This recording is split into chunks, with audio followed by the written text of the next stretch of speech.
All right, we good?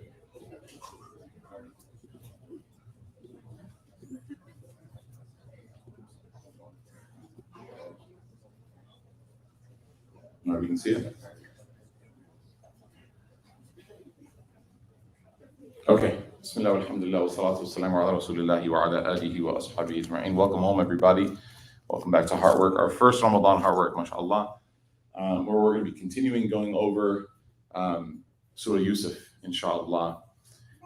We're going to listen to a little bit of, let me see if the audio is on. We're going to listen to a little bit, inshallah, try to get the Quranic, as they say, vibes, right?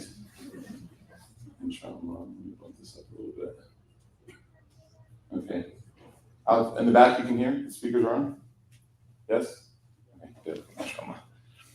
All right, so let's start where we left off.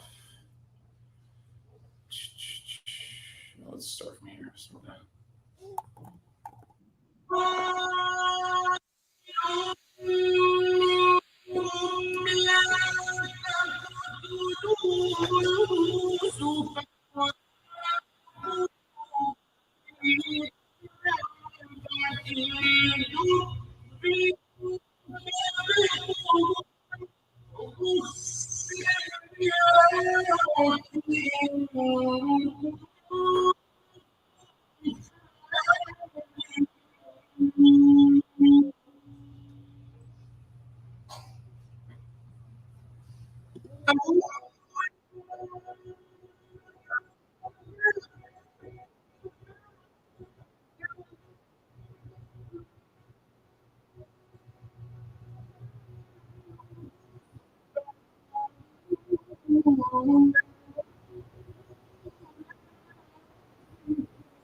Okay, okay, so that's the portion, inshallah, we're going to go through tonight. We are at a pinnacle, really, in this story. And there's many in this entire chapter, but we're going to read, inshallah, from this portion, and a lot of lessons to be taken from here. So just to catch everybody up, we're at a point in the story of Yusuf alayhi salam where he's had his dream. His father, Yaqub alayhi salam, who's also a prophet, had advised him to keep the dream to himself as a means of safeguarding him. And then his brothers, at the same time, have this sort of, they've reached this point, this climax of being just absolutely, done with how they feel they've been treated unfairly. Not that they have been treated unfairly, because the Quran doesn't mention that, but they recognize that there is a point of difference between how their father loves Yusuf and how he loves them. And so, as a way of sort of trying to mitigate their resentment, their anger, they decide that the most logical, resolution to this issue is to kill their brother Yusuf, and that maybe if they get rid of him, then their father would be able to demonstrate and to direct all of his love towards them. In the midst of that, one of them says, قَالَ قَائِلٌ مِّنْهُمْ لَا تَقْتُلُوا يُوسُفَ, that don't kill Yusuf. So you have this one voice, and that's calling them back from this horrible plan to take the life of their own brother.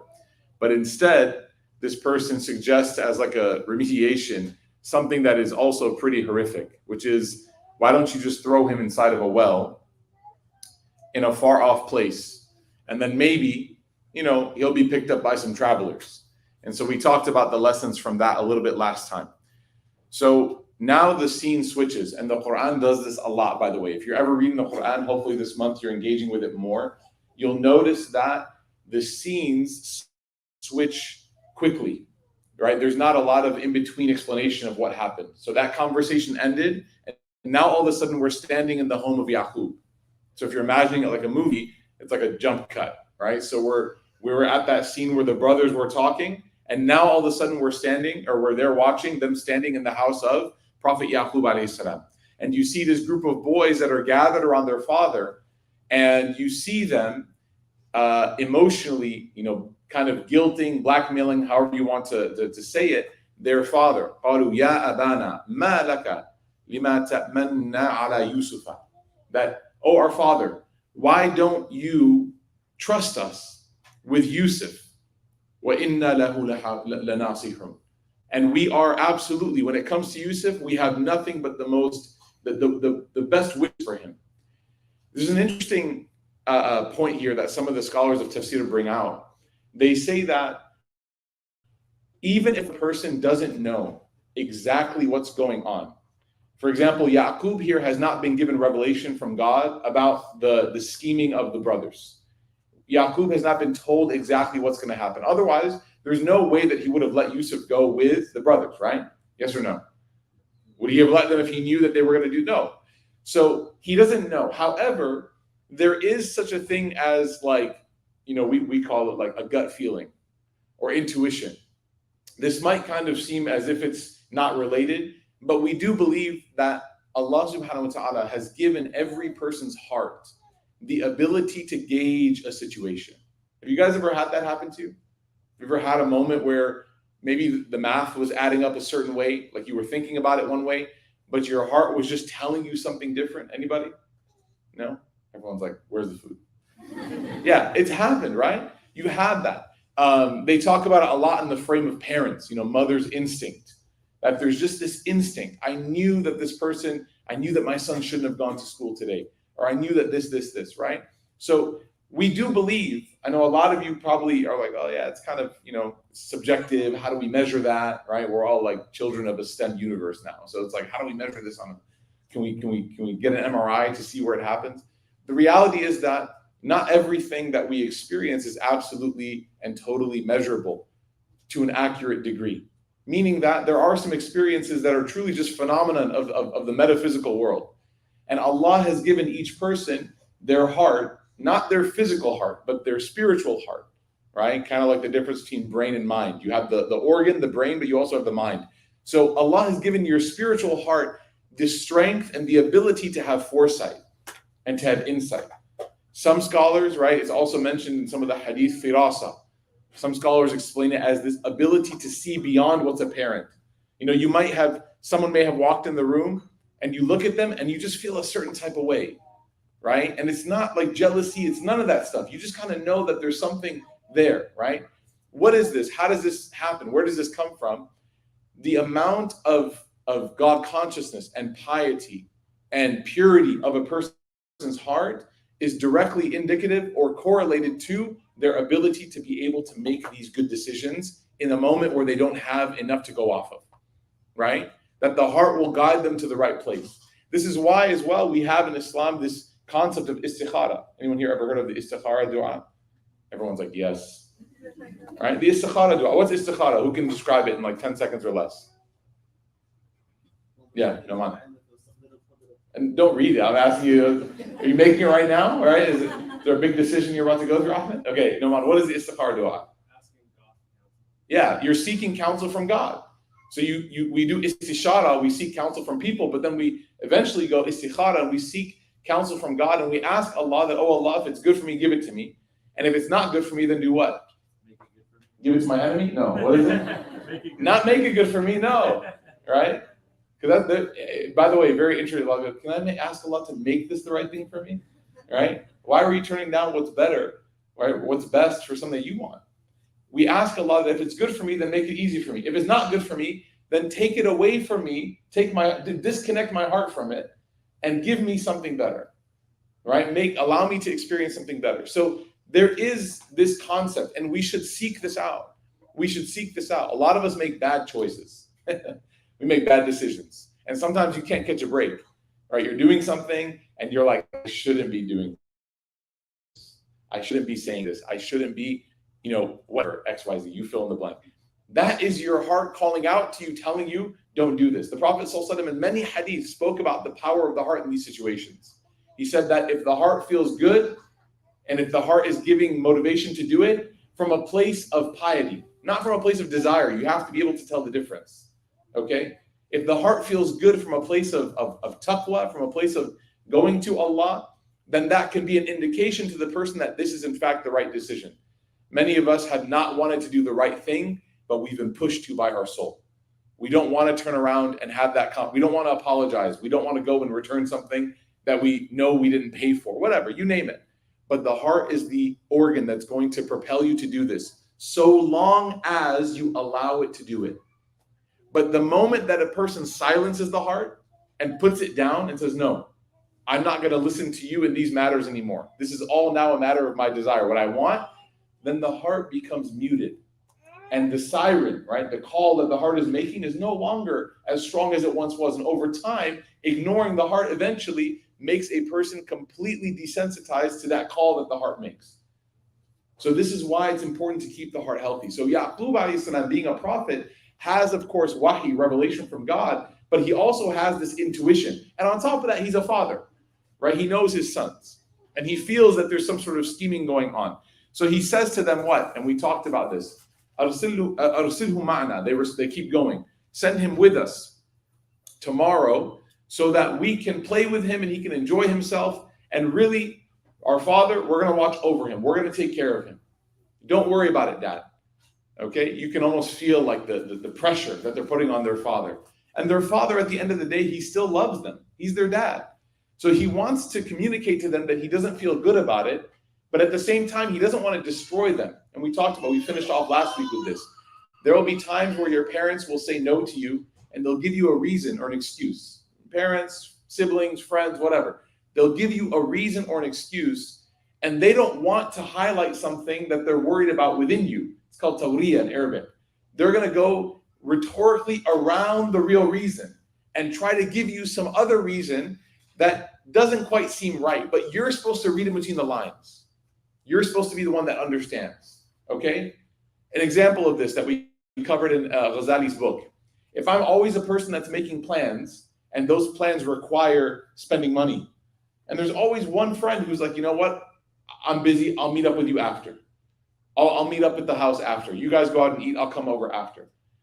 That person is not telling you exactly maybe what it is, but maybe their message to you is, hey, I can't keep up with this financial expenditure, right? And so they're trying to, I'm busy is a excuse, a roundabout excuse, but it's up to you being the friend, or in this case, the sons, to pick up on what actually the message is being said here. So the father says to them, this 1 in a billion chance event. What does he say? I'm afraid that what's going to happen? Huh? I'm afraid that a wolf is going to eat Yusuf. Like, I'm afraid that you guys are going to go out with Yusuf and suddenly a wolf is going to come and is going to eat him. But what is he actually trying to say? What he's trying to say is, I don't think my son is safe with you. I fear for some reason that my son is not safe with you. The wolf here is a symbol. The wolf is a symbol.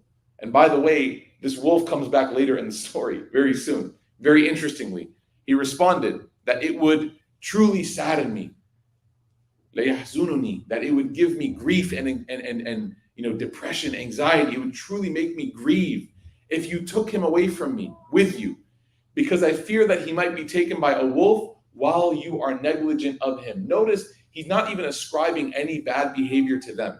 He's not ascribing any sinful behavior to them. By the way, when the prophets of God speak to people, you'll notice that they don't say, you are this or you did that. They don't come at them with this confrontational language. They have a lot of wisdom. They'll always bring it passively, or at times they'll even associate it to shaitan. They'll put it on Satan. Many of the disputes that people have are not because of the nature. If Yaqub says straight up to his kids, you guys are planning something evil. I can sense it. I can feel it. What do you think that's going to do to their relationship? So what he does is he delicately walks around the ego of his children, the egos of his sons, so that he can still tell them that I'm concerned, but he still watches out for their self-worth, their integrity. This is a prophetic characteristic, something that we should really try to work on, right? Something as simple as, let's say someone invites you over and they're really excited. No one should ever, by the way, cook for the first time in Ramadan. No one should cook for the first time in Ramadan. If you're having friends over for iftar, please, for the love of God and your friends cater.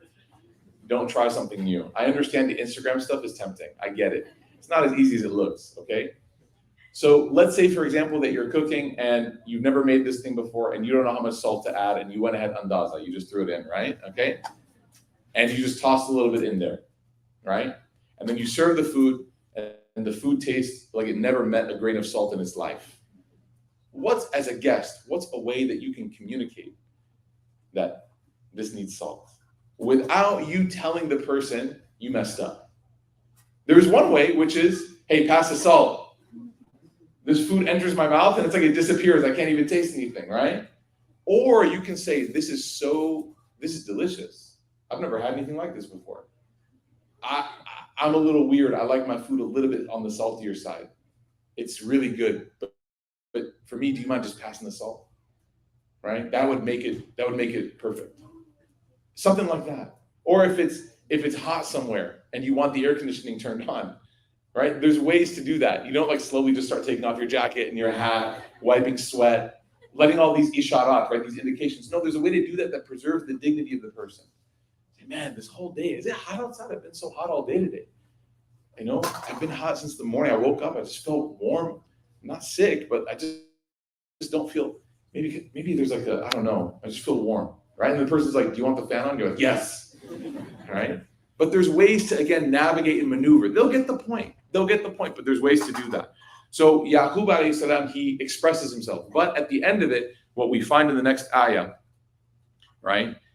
At the end of this ayah, by the way, he doesn't accuse them, but he says that you're going to be negligent. And ghafla is a really, really important word, because here he's not just talking about being negligent of his son, but he's saying that وَأَنْتُمْ عَنْهُ غَافِلُونَ. Not just about the protection of the son, but you guys are afflicted with negligence about your relationship with your brother. Ghafla is one of the worst states that any person can be in. It's completely and totally unaware, but not in like a naive way. We're talking here in a flagrant, irresponsible way. Like when a person who gets into a car accidents happen, right? May Allah protect us. They happen. It happens once in a while, okay? In Dallas, maybe more than other times. But what then if you found out that the person who caused the accident caused it not because of a sincere mistake, but because they were filming a TikTok while driving, or they were looking at something on their phone, or they were, who knows, something really negligent. Doesn't the crime now become a lot worse? When the crime was something, when it was a sincere mistake, you get out of the car, you're like, look, it's fine. Let's exchange insurance. Let's report this. We'll take care of it. But if the person comes out and they're like, hold on, can you hold on? I need to finish filming this. Then you'd be like, this is neglectful. This is neglect. Neglect is so serious that in some matters, it's actually a crime, right? So he's speaking now to his sons, and he's saying that you've been afflicted by ghafla. Your hearts have been afflicted by ghafla. You've become so negligent over the states of your heart that you have considered, out of jealousy over your brother, ending his life, whether actively or leaving him to die basically in the desert. And so he says, I'm worried. وَأَنْتُمْ عَنْهُ غَافِلُونَ. You guys are not giving your brother his right. You're not taking care of him the way that he deserves.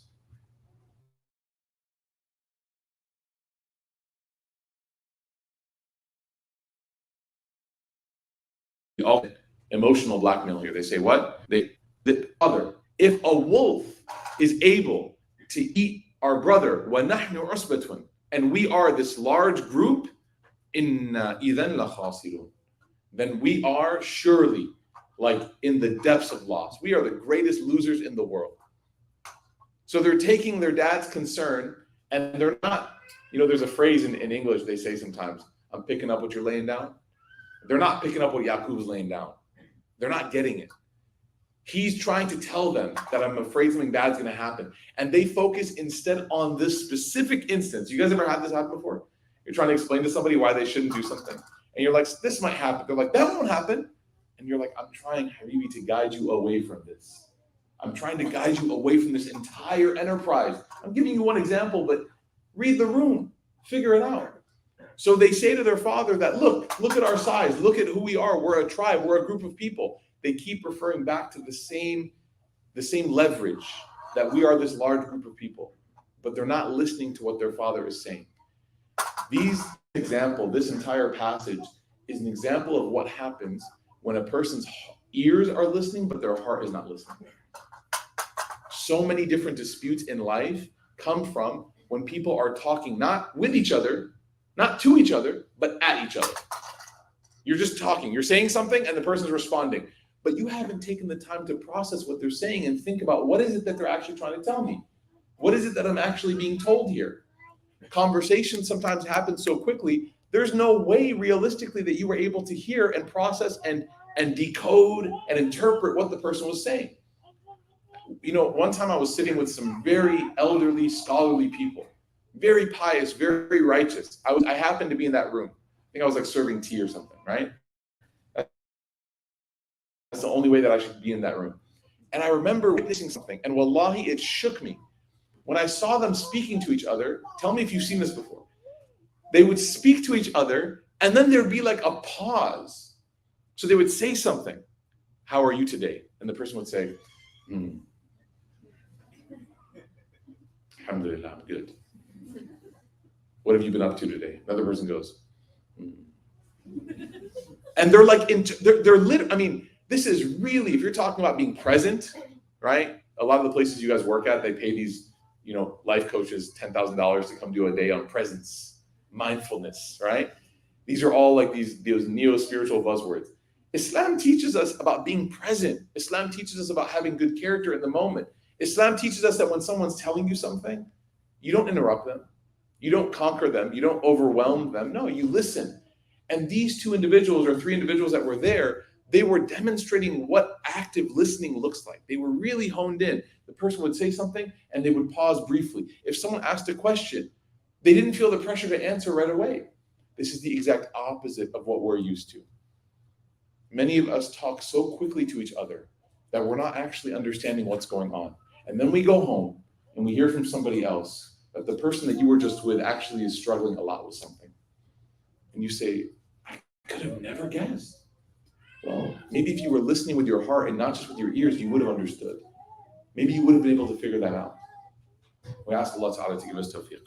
So they are responding to a fear that's not the real fear. And they're responding with a solution that's not the real solution. But it gets even more apparent. This is, by the way, an incredible demonstration on what happens when a person's heart is absolutely and totally set on something. You are attached. Absolutely. There's no movement. You're not going to say no. And what happens? The heart, the desire becomes the center, and everything else in your life starts to rotate around that desire. So you're manipulating everything in your life to what? To fit that desire. You made one plan and nothing's going to interfere with that. So now you have to turn everything else. So what are they saying? Next, okay? فَلَمَّا ذَهَبُوا بِهِ, when they took him, وَأَجْمَعُوا أَن يَجْعَلَهُ فِي غَيَابَةِ الْجُبِّ, when they took him and decided to throw him in the bottom of a well. So they wanted to fulfill their plan. None of them, even at that moment, where they just got done listening to their father, like grief-stricken, heart exposed. You know what they say, like they put their heart on their sleeve. Their dad is telling them, I'm afraid. Could you ever, subhanAllah, look at someone in the eyes that's telling you that they're afraid of something, and then tell them, promise them, guarantee them that I will make sure this doesn't happen. And then the first thing you do is go and do it? It's such an interesting thing, but all of us are vulnerable. There's no judgment in here against the brothers. There's no judgment, because this story is really just a story about us. It's just a story for us to learn from. The brothers went and did exactly what they were planning. Not a single person, subhanAllah, not a single person said something. One of the Mufassirin, he said something very powerful. He said, maybe if one of the brothers, how many were there? How many? Well, 12, how many are doing this? 11, right? Okay, 10, yeah, because Binyamin's not involved, okay? So you got 10 of the brothers, you have Binyamin, and then you have Yusuf. There's 12 sons. 10 of them. If one just stood up and said, I'm not going to do this. I'm not going to do this. And in this moment, I know everyone here, don't you dare shout narc, okay? But if one of them just went to their father and said, Dad, I'm worried. This is what's going to happen. I'm worried that they're going to go and Yusuf's going to die as a result of this. If one of them went and did that, what would have been the complete trajectory change? But in that group of 10, not one of them demonstrated the courage to stand up for what's right.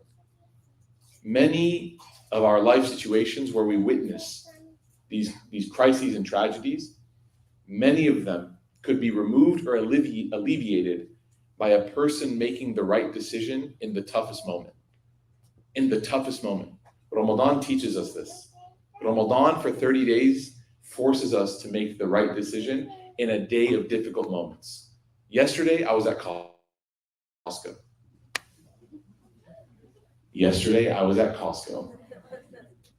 And forget the fact that my children wanted pizza right away, in front of me. Okay? No shame. Baba, we want pizza. And it's not even like 6 p.m. where I'm like, okay, I can thug it out for another hour and a half. Let me grab a slice and take it home, right? Little Baba treat. No. It's like 1. It's not even Dhuhr yet. I'm technically still, I've only prayed Fajr at that point, right? And we're eating pizza. Not we, sorry. I was eating it in my mind, okay? I had to cut it for them. I had to like feed it to them.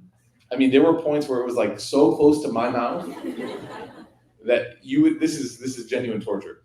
And we go and we were stocking up on our groceries. And you know, I'm tired, I'm fasting. I have 2 kids with me. My wife and I are there. We're pushing this giant shopping cart of America in front of us. And as I'm the next person in line, because it's a Costco on a Sunday, okay? It's more crowded than this. As I'm the next person in line, this woman comes up to me with her husband, the 2 of them, Bonnie and Clyde, and they walk up and they go, and they don't even say anything. They just look at me and they go, and they just walk. And I look at them and I'm like, you did not. After the pizza, after the smoothie, after everything I've been through today, you did not just do this. And I look at, and they have like stuff. It's not like they have one thing. She's buying like, no, they have like stuff. And she's like, it's okay, right? And I'm like, and in that moment, I thought to myself, subhanAllah, this is what Ramadan is about. This is what it's about.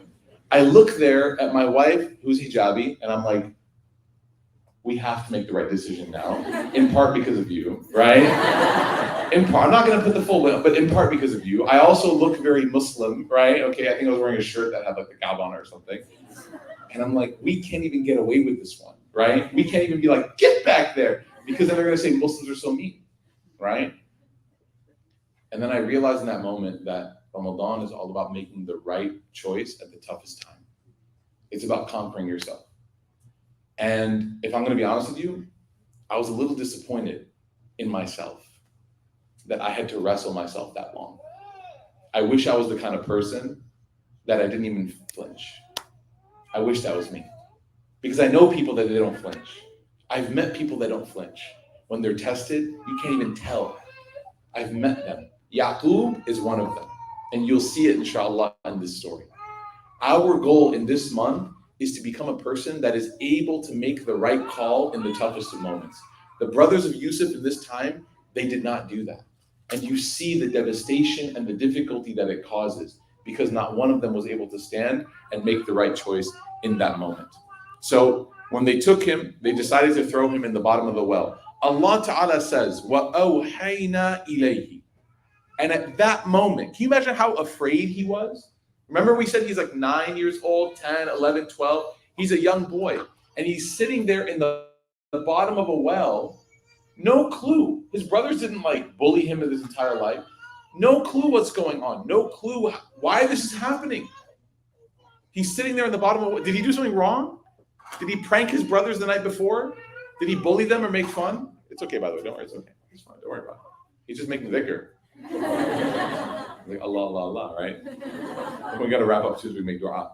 He didn't do anything wrong, but he's sitting there. Many of us in this situation, we'd sit there and we'd say, why me? Yusuf has more reason than anybody to say, why me? You and I, we say, why me? And then quickly we're like, oh yeah, that's why. We can trace back the mistakes, right? Why me? Oh, never mind. I understand Allah completely. I get it. I approve of this difficulty that I'm in. But subhanAllah, there's nothing he did wrong. SubhanAllah, Prophet Yusuf, there's nothing he did wrong. He's sitting there at the bottom of the well. What does Allah send him in that moment? Allah does not send him. Allah could have sent him an angel. Jibreel could have come and taken him out of the well. Isn't that interesting? Allah subhanahu wa ta'ala could have allowed for some other group to come and take him out right at the suffering, the punishment, or the difficulty, or whatever it may have been that we interpret as punishment, could have been alleviated immediately. But Allah ta'ala sends him this revelation, this message, this inspiration. وَأَوْحَيْنَا إِلَيْهِ, that we sent to him what? That you will be a person that will tell them of this at a later time. So Yusuf in that moment is probably thinking, I'm going to die. I'm going to die here. There's no way that I'm going to make it out. And Allah sends him this message that no, you won't. Not only are you not going to die, there will come a day when you will be able to right this wrong. You will be able to get your justice from this moment. It will happen. There's a story in the life of the Prophet ﷺ that reminds me of this. When the Prophet ﷺ was making hijrah from Mecca to Medina, he had Ali radiallahu anh take his spot in bed as he left for Medina early, and he told Ali, his cousin radiallahu anh, to what? Distribute all the belongings when they come and try to assassinate me. You're going to stay in my spot. But when they come here and they find out that it's not me, your responsibility then is to distribute their belongings because they keep them safe with him. And he goes to Ali, he says, I'll see you in Medina. Okay? So the Quraysh then gather that night, they have all their swords, and they're ready, they're committed to kill the Prophet ﷺ. This is like a moment of assassination. They figured out all the logistics. No one's really going to take the blame because they're all in on it. When they go there and they find that it's Ali radiallahu anh, they are disturbed, they're angry, they're frustrated. The Prophet ﷺ has escaped, their plan has been foiled. They leave. Later on, the companions asked Ali radiallahu anh, weren't you scared? Weren't you scared? Like, of course, you love the Prophet ﷺ, you trust him, you give your life for him. But weren't you scared in that moment? You're laying in bed and you're afraid that they're going to kill you instead. They're not going to look over and see if it's the Prophet ﷺ. And they also looked very similar, by the way. They're family. And Ali said, no, I wasn't scared even a bit. And they said, why? He said, because the Prophet ﷺ told me I'll see you in Medina. And I knew that at that moment, nothing's going to happen to me tonight. I slept like a baby. I slept like a child, right?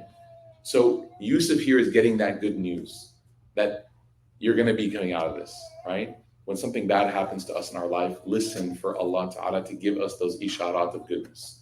We ask Allah Ta'ala to accept from us. We ask Allah Ta'ala to accept this fast.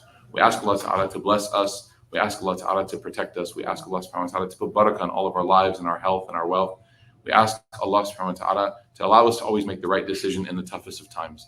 We ask Allah Ta'ala to give us the courage to be pious. We ask Allah Ta'ala to give us the courage and the strength to always be on the straight path. We ask Allah Ta'ala that if we have any struggles or difficulties, if we have any vulnerabilities that we are struggling with, that He give us the ability to fight ourselves and to conquer ourselves in that moment. We ask Allah Ta'ala to allow us to be people of Quran.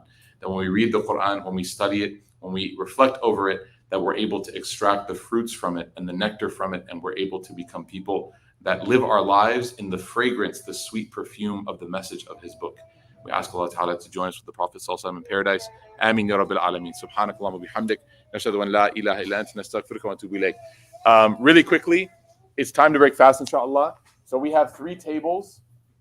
I think everyone's already got their dates because the dates are gone. But there's 1 table over here, 1 over there, and 1 right here with water and dates on it. We can head to the masjid, inshallah. If you haven't broken your fast, there's water and there's dates over there as well.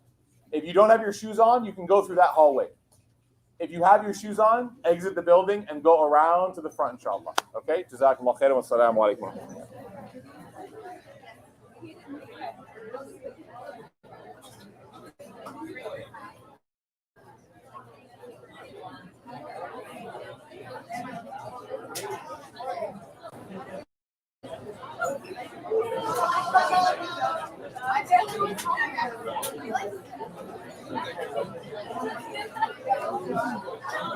Mike died. It's at a point now where the batteries are every 5.